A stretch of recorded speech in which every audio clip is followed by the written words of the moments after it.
봉독한 말씀 통해서 설교 제목 같이 한번 보시죠. 예수로 사는 인생이라는 제목으로 함께 말씀을 나누겠습니다. 여러분, 오늘은 우리 교회가 지키는 절기로서 종교개혁 주일로 지키고 있습니다.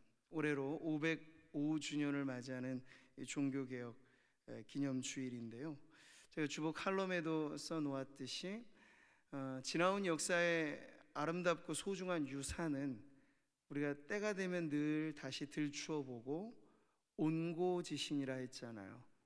근데 옛것에 대해서 온고, 따뜻한 마음을 가지라는 거야. 어미 닭이 새끼를 이렇게 부화시킬 때 따뜻하게 품잖아요. 거기서 새로운 생명이 나오지 않습니까? 온고지신의 정신이란 그런 거예요.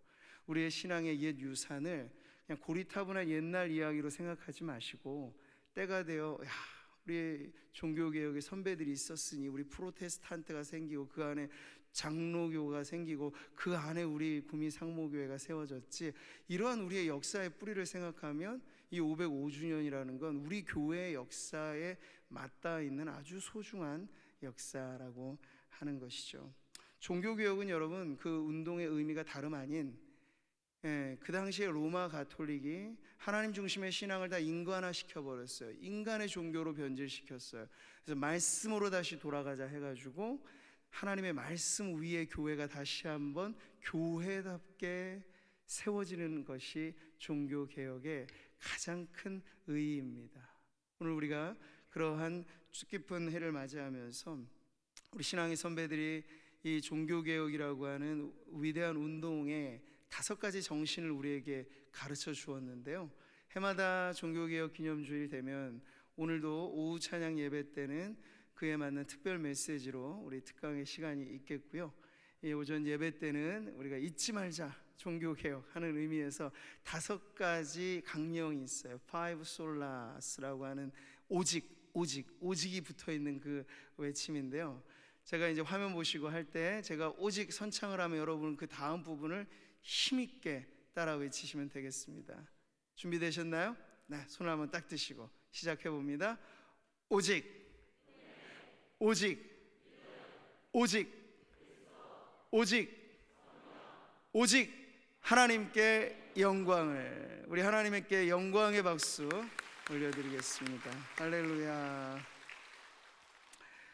이 교회사의 위대한 역사의 한 페이지는 과거로 끝나지 않고 계속 이어집니다. 그래서 개혁된 교회는 계속 개혁되어야 한다는 것이 종교개혁의 또 다른 모토였듯이 우리 구미상모교회도 그 정신을 이어받아서 은혜받은 성도들이 끊임없이 우리의 삶에 개혁과 부흥, 이 2가지 키워드가 사실은 오늘날에도 너무나 중요한 내용인데, 우리의 삶의 역사도 그렇게 위대한 한 페이지 한 페이지를 새롭게 써가시는 성도님들 되시기를 축복합니다. 오늘 우리가 나누게 될 빌립보서의 말씀에는요, 그렇게 위대한 성도로서 삶을 살아갔던 사도 바울의 그 고백 속에서 예수로 사는 인생이 얼마나 멋지고 귀한가, 또 예수로 사는 인생의 그 구체적인 모습은 과연 어떠한 것인가 하는 것을 함께 살펴보겠습니다. 자, 먼저 우리는 오늘 이 19절의 말씀이 18절과 이어지는 맥락에서 기쁨의 이유를 전해주는 것을 봅니다. 우리 한글 성경에는 이렇게 나오죠. 이것이 너희의 간구와 예수 그리스도의 성령의 도우심으로 나를 구원에 이르게 할 줄 아는 고로. 아멘. 이 연결어가 이것이라고 되어 있어 다소 좀 모호한 느낌이 있어요. 근데 이것을 원어로 살려서 번역을 하자면 왜냐하면이라고 연결하면 딱 좋아요. 전파되는 것은 그리스도니 나는 기뻐하고 또한 기뻐하리라. 왜냐하면 너희의 간구와 예수 그리스도의 성령의 도우심으로 나를 구원에 이르게 할 줄 아는 고로. 앞부분이 내가 어떠하든지 복음의 손해는 없고 전파되는 건 그리스도라라고 하는 그 공식적인 복음의 역사가 바울에게 기쁨이 되었다면, 지금 19절에는요 바울 자신이 처해 있는 이 위기와 문제 상황에 있어서도 역시 하나님은 나를 도우실 것이다, 가장 확실한 이 소망을 근거로 하여서 기쁨을 표명하는 것이 바로 이 19절의 내용입니다. 여기서 중요한 단어가 나오죠. 바로 구원이죠. 나를 구원에 이르게 할 줄 아는 거로 했을 때, 이 구원이란 성경적인 개념 안에서 참 의미가 폭넓은 것이에요. 가장 근본의 핵심의 내용은 물론 영혼 구원이죠. 우리가 예수님을 믿고 영생의 복을 누려 살아서도 천국이요 죽어서도 천국이라, 우리는 영원히 주와 함께 산다라고 하는 영혼 구원의 의미가 가장 본질이고 핵심이라면, 근데 성경에서 보니까 예를 들어 질병에서 갇혔던 사람이 예수님을 만나서 질병의 자유를 얻는다, 그러면 따라 내 믿음이 너를 구원하였으니 일어나 가라 라고 하셨을 때는 그 질병에서의 해방, 이건 역시도 넓은 의미의 구원을 의미합니다. 이스라엘 민족이 바벨론에 끌려가 포로된 그 삶을 청산하고 다시 돌아오는 그러한 바벨론 유수의 마지막 장면 역시도 역사적인 구원의 의미로 가르쳐주고도 있죠.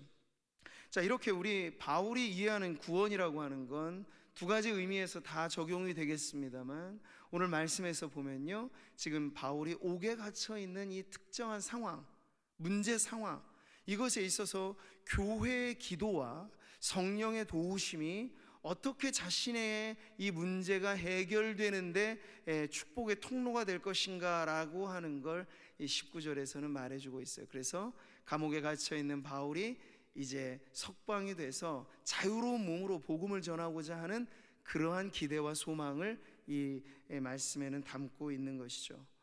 여기서 우리는 하나 중요한 신앙의 내용으로 사귐이라고 하는 것이 얼마나 중요한가 하는 것을 배우게 됩니다. 여기 보세요. 바울이라고 하면 여러분 위대한 사도죠. 기독교, 특별히 신약 성경의 절반가량이 바울의 서신으로 이루어져 있어요. 기독교의 모든 신학의 그 기초가 바울의 서신서 위에 세워지게 된 것이라고 하면 얼마나 사실 위대한 업적을 남긴 분인지를 알 수 있습니다. 근데 그 위대한 사도이지만 사도는 절대 하나님의 나라를 독불장군식으로 만들어가지는 않았습니다. 나 혼자 내가 계시를 받고 내가 뭐 설교하고 내가 다 알아서 하니까 여러분 그냥 거들기만 하고 들러리만 됐어요, 이런 식이 아니에요.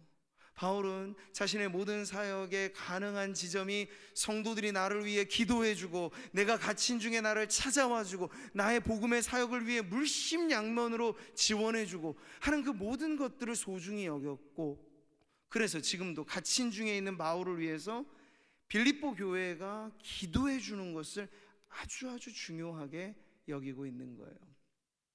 편지의 서두에서 바울은 빌립보 교회를 위해 기도해 주었습니다. 오늘 본론부에서는 빌립보 교회가 바울을 위해 기도해 주는 내용이 나와요. 여기서 기가 막힌 우리는 크리스천 성도들 안에서의 사귐이 무엇인가를 알 수 있는 것이죠.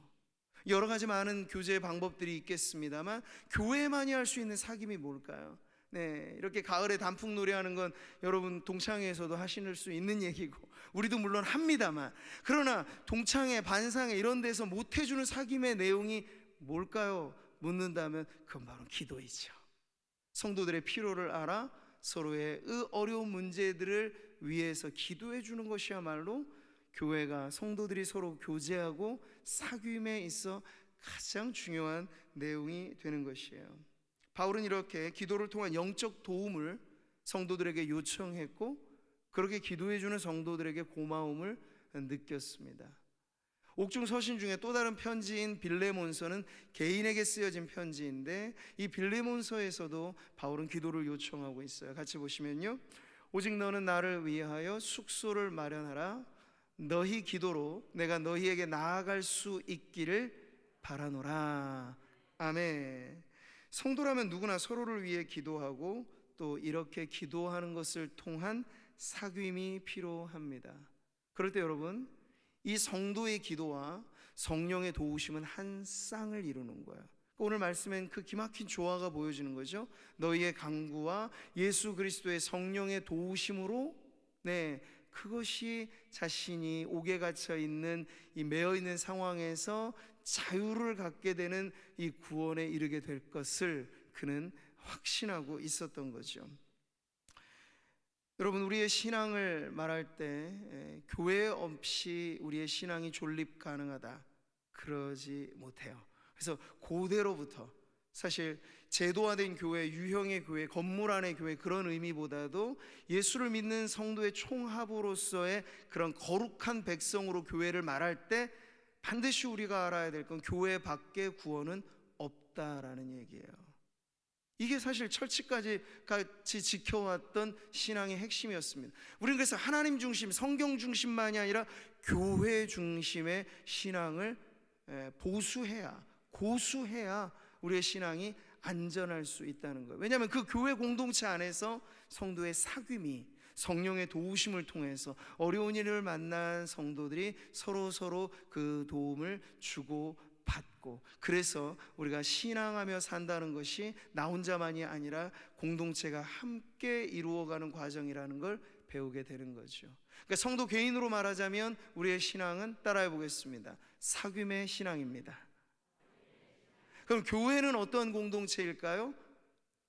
교회는 사귐의 공동체입니다.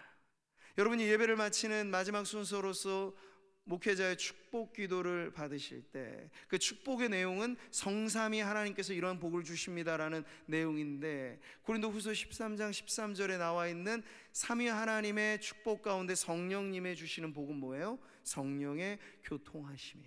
이 교통이라는 말이 조금 다소 오늘날 쓰지 않는 말인데 교제라는 말이에요. 성령의 사귐이라는 뜻이죠. 근데 보이지 않는 성령께서 우리 안에 어떻게 교통하십니까? 보이는 성도들이 서로를 위해 기도해 줄 때, 이 영적 사귐의 키워드인 기도를 통해서 성령의 교제를 우리가 풍성히 맛보게 되는 것이에요. 바라기는 오늘 이 말씀을 통해서 빌립보 교회를 위해 기도해 줬던 바울을 위해 기도해 줬던 빌립보 교회처럼 목회자가 성도를 위해, 성도들이 목회자를 위해, 성도들이 성도들을 위해 기도함으로써 우리의 신앙이 사귐의 신앙으로 든든히 서가기를 축복합니다. 우리 구미 상모교회가 이 코로나 시기에 더 필요한 것은 사귐의 신앙이고 사귐의 공동체예요. 이제는 교회라고 하는 것이 성도들에게는 선택 가능한 문제로 받아들여져요. 그냥 우리가 와서 만나서 교제하는 것이 선택의 문제가 아닌데, 그럼에도 불구하고 언제든지 우리에게 조그만 문제가 생기면 우리는 이제 코로나 시대 이후에 더 이런 문제가 사실상 크게 벌어지게 될 거예요. 온라인으로 예배를 드리는 것이 위급한 순간에는 차선의 선택이었는데 이것이 어느 순간 최선이 되어버렸고 선택의 옵션이 되어버리는 이러한 시대에 우리는 더욱이 모이기를 힘써 사귐의 공동체를 이룸으로 교회 밖에 언저리에서 서성이는 신앙의 연약한 성도들을 다시 한번 교회 안으로 속하게 하여서 신앙의 회복이 있게 되어지는 오늘 우리 교회가 되기를 주님의 이름으로 축복합니다. 그래서 여러분, 추수감사절을 앞두고 우리가 with you라고 해서 주님 나라 살아가는 우리의 신앙이 섬처럼 이렇게 다 떨어져 있는 게 아니에요. 우리는 거대한 대륙으로 붙어 있는 거예요. 그리스도의 몸으로 우리는 하나가 되어 있으니 천국 가는 그 여정에 우리 같이 갑시다. 내 손 붙잡고 우리 서로 손잡고 같이 갑시다 하는 그 우리가 캠페인을 기도하면서 벌이고 있는데, 우리 성도님들도 그 일에 적극적으로 참여해 주시기를 바랍니다. 자, 두 번째로 이어지는 내용에서 바울은 자신의 기대와 소망을 20절에서 이렇게 표현하고 있습니다. 같이 보시죠. 나의 간절한 기대와 소망을 따라 아무 일에든지 부끄러워하지 아니하고 지금도 전과 같이 온전히 담대하여 살든지 죽든지 내 몸에서 그리스도가 존귀하게 되게 하려 하나니. 아멘. 여기서 우리는 바울의 인생관, 그의 신앙관이 아주 농축되어져 있는 표현을 접하죠. 살든지 죽든지. 햄릿형 인간을 말할 때는 사느냐 죽느냐 이것이 문제로다 했는데, 바울은 그렇게 고민하지 않아요. 양당간에 어떠하든지, 내가 살든지 죽든지, 그는 바람하지 않는 하나의 강렬한 소망을 품고 살아갔던 성도였던 것이죠. 여러분, 오늘날 많은 사람들이 꿈꾸는 아름다운 삶은 웰빙이라고 하는 단어에 집약되어져 있어요. 모두가 잘 살기를 바랍니다. 그냥 가늘고 길게만이 아니라 건강하고 질 좋은 삶으로 살아가기를 바라죠. 그래서 살되 잘 살고 죽되 곱게 죽고 하는 것이 웰빙 라이프를 꿈꾸는 모든 사람들의 바람이지요. 근데 여러분, 바울로 말하자면 그냥 이렇게 사는 동안 한평생 고생할 것 없고 고민할 것 없고 즐기며 누리며 살자라고 하는 그런 인생관보다도 더 투철한 사명을 가지고 내가 왜 살아가는지를 물을 때 그냥 웃고 마는 것이 아니라 분명한 사명의 선언이 자신에게 있는 그러한 고백으로 내가 살든지 죽든지 단호하게 그의 신앙을 고백하고 있습니다.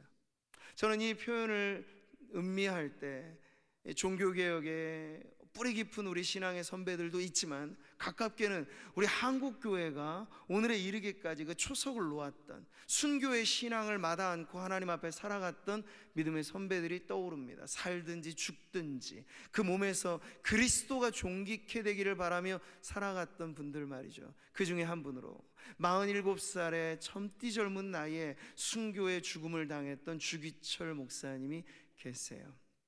일제치하 모두가 다 신사참배를 그저 일본 문화에 따르는 거다라고 순응할 때 아니라 그건 우상 앞에 절하는 것이니 우리가 절대로 신사참배 성도들은 해서는 안 된다 해서 강경하게 저항하고 맞섰던, 근데 그로부터 돌아온 건 뭐죠? 모진 고문이고 죽음에 이르는 그런 고통이었습니다. 그럼에도 불구하고 그것을 참아내면서 숱한 고문과 투옥을 반복하였던 주기철 목사님, 어느 날인가 주일에 흠씬 고문에 정말 초주검이 되듯 그렇게 만신창이가 되어서 잠시 풀려난 목사님이 당시 목양하고 있었던 산정현 교회 주일에 강단에 서서 성도들에게 설교를 하는 거예요. 근데 그분의 설교는 기도고 기도는 설교가 되어서 이렇게 메아리 치는데요, 이런 내용이 남아 있습니다. 죽음의 권세를 이기게 하여 주옵소서. 지루한 고난을 견디게 하여 주옵소서. 노모와 처자를 주님께 부탁드립니다. 여기 같이 한번 읽어보세요. 의에 살고 의에 죽게 하여 주옵소서. 내 영혼을 주님께 부탁합니다. 사는 동안에도 이미 그 마음속 한켠에는 살든지 죽든지의 신앙이 오롯이 그 안에 살아있는 거예요. 그러니 죽음의 위협을 가한들 그 신앙이 꿈쩍이나 하겠냐고요. 살든지 죽든지 나는 오직 이 길을 걸어가리라 라고 하는 확정된 마음을 가지니 흔들 재간이 없는 거예요. 이런 기도, 이런 설교를 들을 때 탄압하고 감시하려고 왔던 외경들도 감동받아 눈물 흘려 그냥 막 떠나가는 일들도 기록에 남아있어요.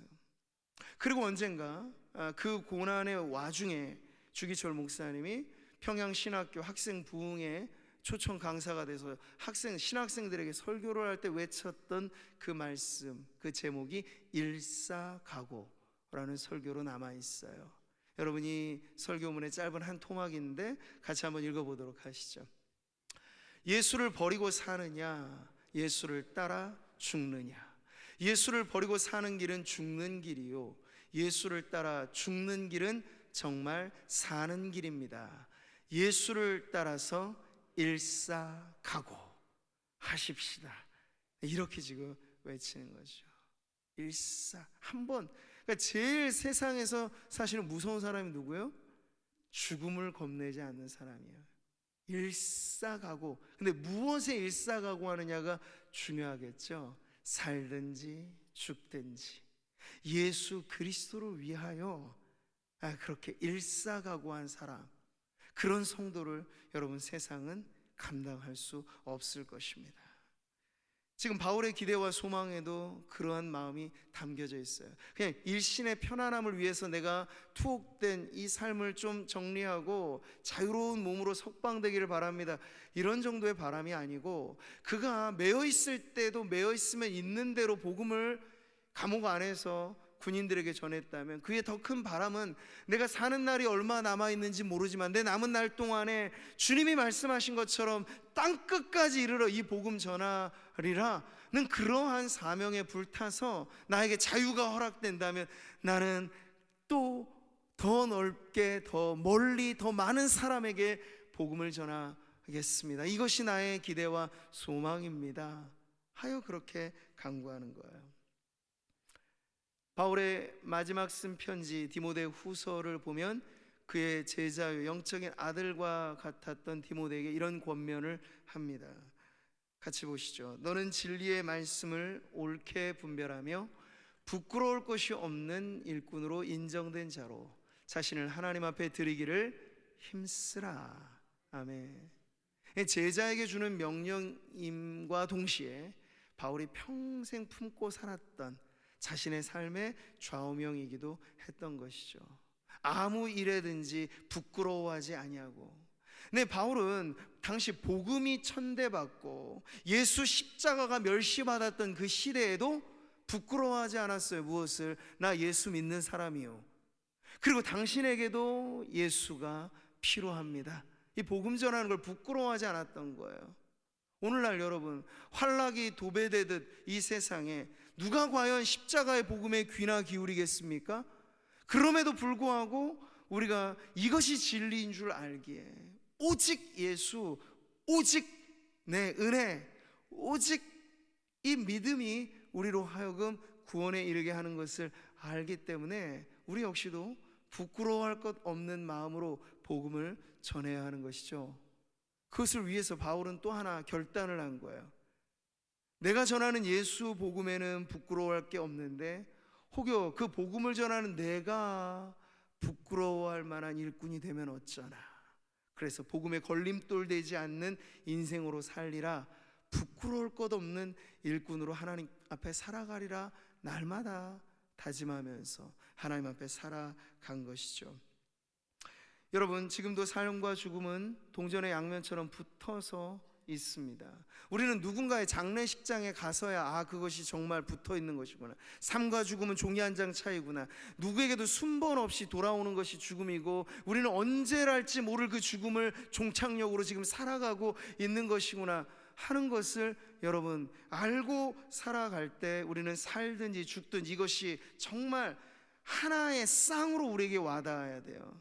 그러니까 죽음을 너무 멀게만 느껴져서 언제 오겠지 막연하게만 바라보는 것이 아니라 내게도 그 마지막 순간이 다가올 때 나는 과연 하나님 앞에 어찌 설 수 있을까? 사는 동안 내가 무엇하며 살다 주님 앞에 왔는가? 계수하게 될 날이 올 텐데 그때 나는 무엇으로 내 신앙의 고백을 주님 앞에 드릴 것인가? 살든지 죽든지. 이것은 성도 모두에게 있어서 중요한 신앙의 고백이 되어야 한다는 것이죠. 얼마나 많은 사람들이 한 번뿐인 인생이니 막 살아보세요 하면서 요즘 살고 있습니까? 네, 어제도 끔찍한 참변이 일어나서 얼마나 안타까운지 몰라요. 그 젊은 청년들, 미성년자 아이들까지 포함해서 이게 무슨 어디서 전래한지도 모르는 상인들이 만들어 놓은 할로윈이라고 하는 그런 파티를 즐기려고 인산인해를 이뤄 짓밟혀져서 죽임을 당한 그 한 명 한 명의 죽음에는 정말 애도를 표하는 바이겠습니다만 그 사태 자체가 보여주는 메시지는 너무나 끔찍한 거예요. 너무나 끔찍한 그 좁은 골목길에 몰려가지고 짓밟혀서 죽어가리라 누가 생각이나 했겠어요? 해괴한 분장을 하고 즐겨보자, 이 한밤 놀아보자고 갔는데 거기가 자신의 죽음의 자리가 될 거라고 누가 한 명 생각이나 했겠습니까? 그런데 찾아오는 거야. 뜻밖의 생각하지 못할 때 죽음은 우리에게 찾아오는데 과연 내가 준비되어 있는가? 그런 삶을 살아갈 때 우리는 살든지 죽든지 내 몸에서 그리스도가 존귀하게 되기를 바라는 마음으로 여러분 살아간다면 우리의 삶에 분명한 구별됨이 있게 될 것입니다. 그러니까 성도로 살아간다는 건 절대 여러분 막 사는 인생이 아니에요. 우리는 하루 단위를 살아가지만 우리의 인생은 하루살이는 아니에요. 앞으로 주어질 우리의 삶의 끝이 누구도 모를 일이지만 우리는 그 마지막 정점까지 내게 주신 사명, 나의 달려갈 길과 내가 주님께 받은 그 사명 이루기 위해 나의 죽음조차 조금도 아깝게 여기지 아니했던 이 바울과 같은 신앙을 우리가 일편단심하여 우리의 마음에 품고 살아가는 그 인생이 바로 예수 안에 사는 인생인 줄 믿습니다. 한국교회가 자랑하는 또 한 분의 순교자, 사랑의 원자탄으로 불리는 손양원 목사님 계세요. 오늘날 우리가 얼마나 중독 사회를 살고 있는지 여러분 다 아실 겁니다. 사람들이 일에도 중독되고, 관계도 중독이에요. 인기도 중독이에요. 그리고 술도 중독이고, 마약도 중독이고, 성의 노예로 중독되어 살아가는 사람들도 너무나 많아요. 모든 게 다 우리가 하나님의 영광을 위해서 먹든지 마시든지 살면 다 좋은 것이지만, 하나님의 영광을 떠나면 그 모든 것이 우리를 다스립니다. 그 지배하에 우리가 중독됩니다. 그러니까 중독이라고 하는 건 매우 위험한 것이죠. 근데 한 가지 위험하지 않은 중독이 있어요. 손양원 목사님은 자신의 한평생을 살면서 이 중독을 자신의 신앙의 고백으로 우리에게 아름다운 시로 남겨주었어요. 바로 예수 중독이라는 것이죠. 여러분, 이 한 편의 시를 가을에 우리가 같이 읽어볼 때 여러분의 마음 가운데도 이 시가 우리의 삶이 되었으면 좋겠다는 마음 가지고 화면을 보시면서 같이 한번 읽어보도록 하겠습니다. 나 예수 중독자 되어야겠다. 술 중독자는 술로만 살다가 술로 인해 죽게 되는 것이고, 아편 중독자는 아편으로 살다가 아편으로 인해 죽게 되나니, 우리도 예수의 중독자 되어 예수로 살다가 예수로 죽자. 우리의 전 생활과 생명을 주님 위에 살면 주같이 부활된다. 주의 종이니 주만 위에 일하는 자 되고 내 일 되지 않게 하자. 아멘. 예수로 살다가 예수로 죽자. 이게 위대한 한 생을 살았던 어느 한 순교하신 목사님의 고백만으로 끝나면 안 되겠죠. 저와 여러분은 말하자면 살아있는 순교의 신앙을 이어받아 살든지 죽든지, 나도 이 한평생 살아가면서 이 세상에 누릴 것 많고 즐길 것 많고 계절되면 계절되는 대로 볼 것도 많고 하지만, 우리가 유일하게 빠져들어가야 될 단 하나를 잡는다면 나머지 우리의 생에 관계된 모든 것들은 그냥 느슨하게 잡고 사시면 돼요. 돈도 명예도 내게 주어지면 그냥 가지시면 되겠지만 그거 너무 꽉 붙잡지 마세요. 그러면 중독되는 거예요. 느슨하게 붙잡아 주님 달라 하면 다 내어드릴 준비를 하면 이게 우리를 다스리지 못해요. 그럼 우리가 느슨하게 잡지 말아야 될 한 가지는 있어요. 오직 예수, 그리스도를 따라가는 삶에는 여러분 꽉 붙잡으셔야 돼요. 대충 따라가면 안 돼요. 한눈 팔면 안 돼요. 오직 주님의 뒷공무니만 우리가 쫓아가며 살아야지 하면서 간절히 착 달라붙어서 여러분 살아가시는 해롭지 않은 중독. 무슨 중독이라고요? 예수 중독자로 우리 성도들 살아가시기를 주님의 이름으로 축복합니다. 근데 이런 말씀을 드리면 신앙에 좀 이제 막 입문한 분들이나 아직 기독교 신앙의 진수로서 예수 그리스도가 얼마나 귀한 분인지를 잘 모르시는 분들은 혹여 오해하실 수 있어요. 저 목사님이 강단에서 말하는 저 말은 좀 광신도적인 말인데, 예수 중독자 되자고 하면은 맨날 교회만 오라는 얘기하고 막 그렇게 얘기하는 것 아니야? 절대 그것이 아니에요.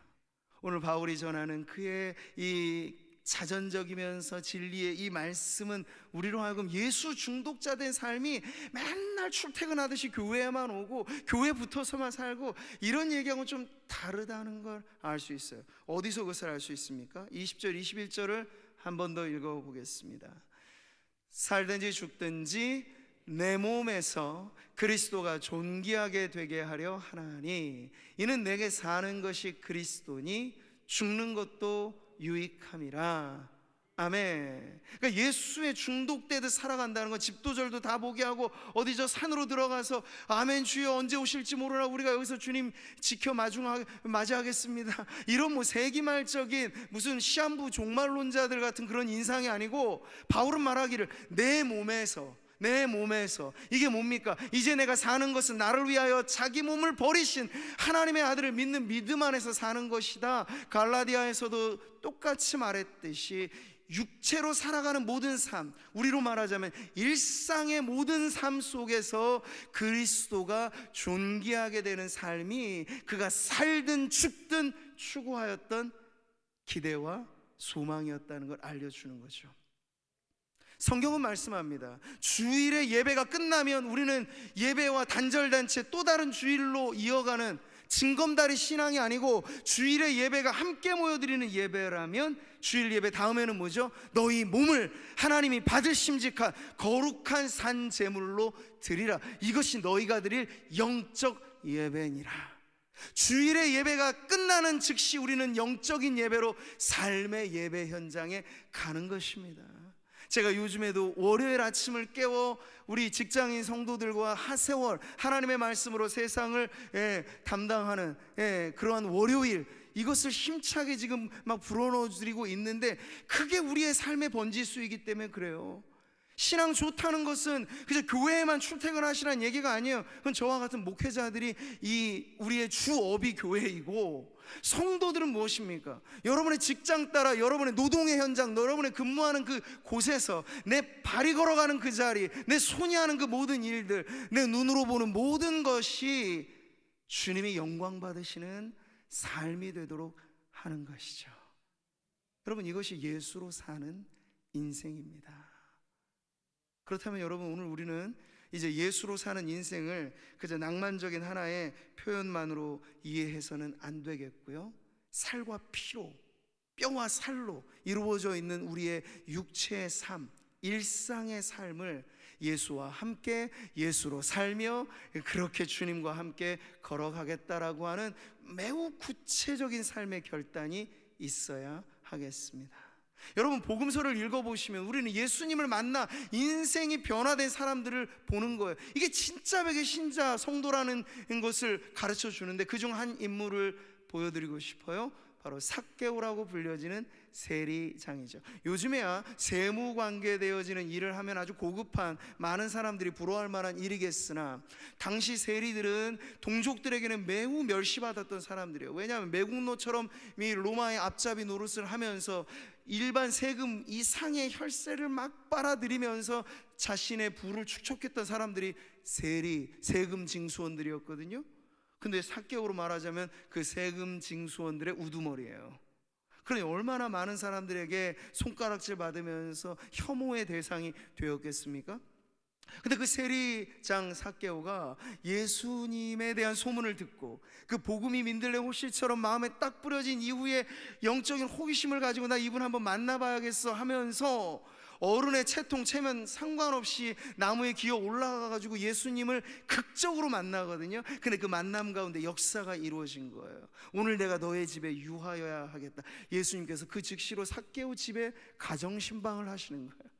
예수님께서 자신의 집에 오시면서 삭개오 안에 일어난 그 놀라운 변화는 삭개오가 스스로 고백한 이 신앙 고백에 나와 있어요. 같이 한번 읽어보시죠. 주여 보시옵소서, 내 소유의 절반을 가난한 자들에게 주겠사오며 만일 누구의 것을 속여 빼앗은 일이 있으면 내 갑절이나 갚겠나이다. 아멘. 여러분, 우리가 아무리 좋은 선행을 많이 한들 선행이 기준이 돼서 우리가 구원받는 것 아닙니다. 여러분이 많은 기부 행위를 한다고 해서 그 기부 행위가 우리로 하여금 천국 가게 하는 것은 아닙니다. 그러나 반대로 우리가 예수님을 믿고 난 다음에 그 믿음의 열매로서 선행의 열매를 거둔다는 건 매우 중요합니다. 이것은 우리의 삶이 속속들이 변화되었다는 증거가 되기 때문에 그렇죠. 삭개오, 그로 말하자면 한평생 돈에 죽고 못 사는 그런 사람이에요. 돈에 쩔쩔매렸던 사람이에요. 그런데 예수님이 자신의 집에 들어오고 자신의 마음에 들어오고 예수님을 구주로 영접하게 되자 그를 붙잡아 매었던 돈의 권력, 권세로부터 자유하게 된 거예요. 아무리 재산 많다고 해도 여러분, 한순간에 내가 절반 띄어서 환원하겠습니다, 이런 말을 쉽게 나오지 않는 거죠. 그 동기 자체가 예수님을 만남으로 인하여 삭개오는 기꺼이 내가 일평생 모아놓았던 이것 주님 영광 위해서 쓰시다 하면 제가 드리겠습니다 하는 그런 준비로 이런 고백을 하고 있는 것이죠. 하나의 단적인 예이겠습니다만 예수 안에 사는 인생은 이제 주인이 바뀐 인생이에요. 나를 좌지우지하는 것이 이전에 살던, 어쩌면 여러분 자신이 여러분의 주인일 수 있겠습니다. 그리고 누군가가 나의 주인 노릇하고 있는 사람도 있겠습니다. 근데 이제 바뀌는 거죠. 예수님이 나의 구주가 되시고 나는 주의 원하시는 그대로 살든지 죽든지 나는 내 한평생 주님과 함께 살아가겠습니다 하는 이러한 예수 안에서의 삶이 오늘 우리 성도님들의 삶이 되어서 여러분의 걸음걸음도 바울의 고백처럼 내 몸으로 하나님이 존귀하게 영광을 받으시는 삶을 살아가시기를 주님의 이름으로 축복합니다. 오늘 우리는 종교개혁 기념주의를 맞아서 더 이 메시지가 중요하게 와닿습니다. 온통 그러니까 사람의 종교로 만들었다는 건, 제가 로마 가톨릭이 말이죠, 오직 예수라는 말이 선명하지 않은 거예요. 예수 물론 믿습니다만 마리아도 믿어요. 예수 믿습니다만 다른 성인들의 이름으로도 기도해요. 그게 지금도 가톨릭의 가장 큰 문제죠. 모든 것이 다 혼합화되어 있어요. 예수님도 그중 한 존재예요. 근데 그게 아니라는 거죠.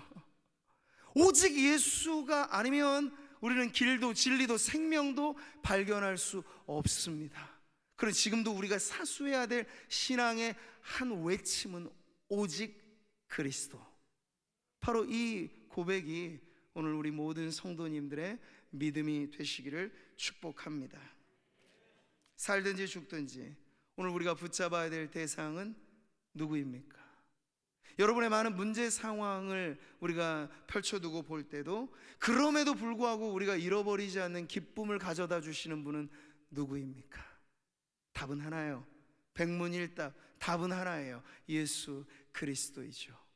여러분의 삶의 기준이 모호해지고 세상에 조율되듯, 그리고 세상의 기준에, 그 세상의 리듬에 여러분이 무언가 춤이라도 춰야 될 것 같은 그런 부담을 안고 세상의 기준에 맞추려고 살아가는 분들이 오늘 이 자리에 계시다면 여러분의 리듬을 바꾸십시오. 복음의 리듬에 춤을 추시고 기준을 바꾸세요. 예수 그리스도께서 역시 우리의 삶의 주인 되셔서 주님이 가라 하시면 가고, 주님이 멈추라 하시면 멈추고, 주님이 놓으라 하시면 놓을 수 있는, 다른 모든 것에 있어서 주권을 우리 주님께 양도하고 그렇게 예수 안에 살아가는 우리 복된 성도들 되시기를 주님의 이름으로 축복합니다.